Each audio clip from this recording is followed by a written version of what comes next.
Hey everyone! So I'm going to start this video off with the comment question of the day, which really doesn't have anything to do with the video topic. But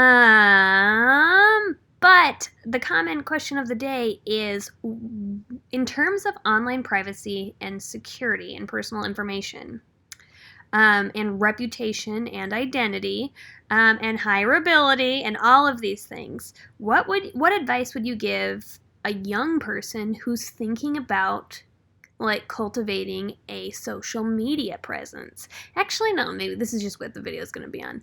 Because I think it's really fascinating and really different. Like when I started social media, and when I made an online personality, I had no idea that it was going to become such a part, as big of a part of our lives as it is today.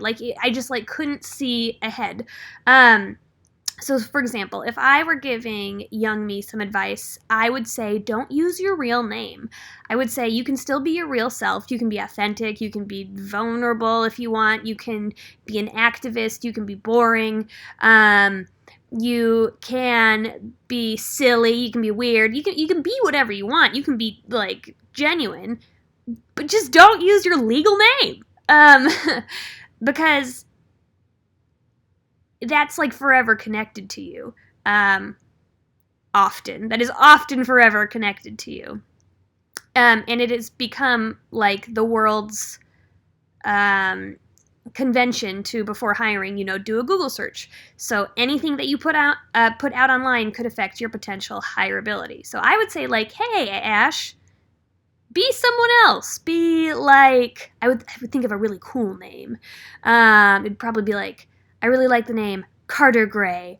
So that comment, if you don't have any kinds of thoughts on this video, comment below what your alter ego name would be.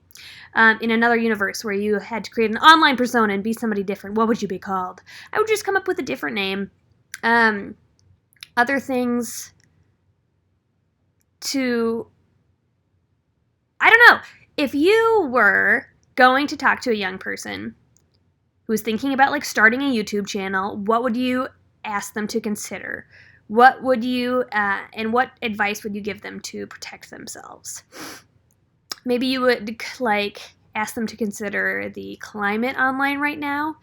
There's a lot of online feuds and toxicity. Maybe you would say, do you really want to be a part of that? Maybe, here, give me just a second. I had other ideas. And then obviously there's super simple ones for online security, have a really intense password, use a VPN, don't ever talk about your security questions, have your location services turned off. I think one I would say is understand that you don't have to document everything. You live in a world that pressures you to document everything, but you don't have to, and that will genuinely keep you private and confidential. I would consider the future, and things if you have a child, you should think ahead of time if you want to have them be online, because they can't necessarily consent to that, so it is a decision you are making for them, so you shouldn't make it lightly.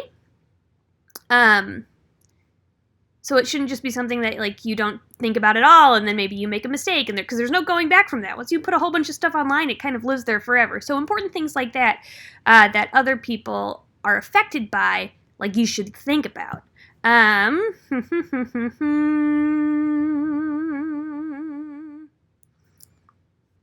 Just a second.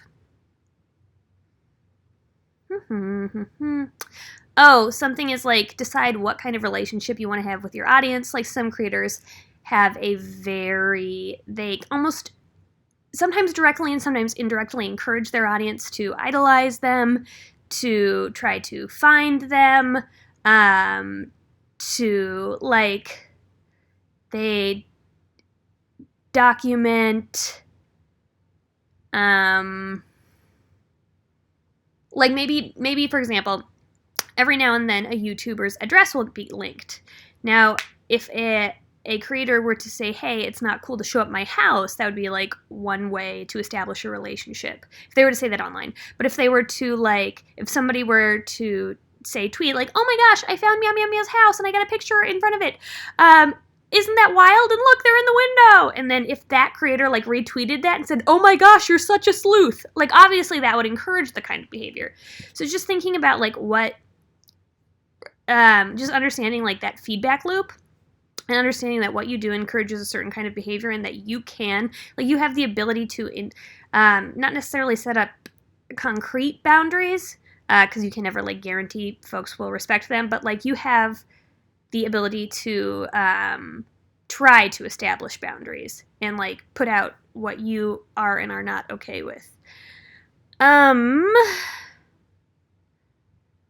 Or like if you, no, that's boring. Blah blah blah blah blah. Yeah. So what would you encourage a young person to do if they wanted to start a YouTube channel? As far as staying safe, as far as like understanding what they're necessarily getting themselves into, what do you do to keep yourself safe online? I think this is a really fascinating topic. And yeah, okay, bye. Thanks!